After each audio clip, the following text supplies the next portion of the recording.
Orange warning अर्थ है जे हमर जिल्ला रे 2 दिन रे 48 आवर्स भितर 30 centimetre which is very heavy rainfall,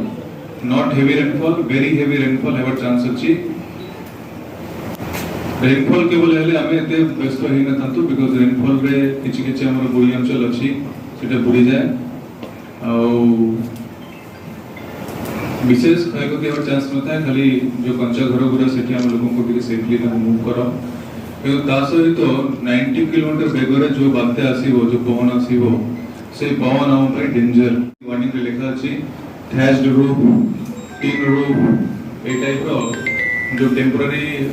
बा नॉन कंक्रीट स्ट्रक्चर अछि सेगुडा निहाती उड़ी जाय पारे, अलग जगह जाके उड़ी जाय पारे। लोगों को वेंडर आछंती, छोटे छोटे दुकानी माने उठा दुकानी माने आछंती,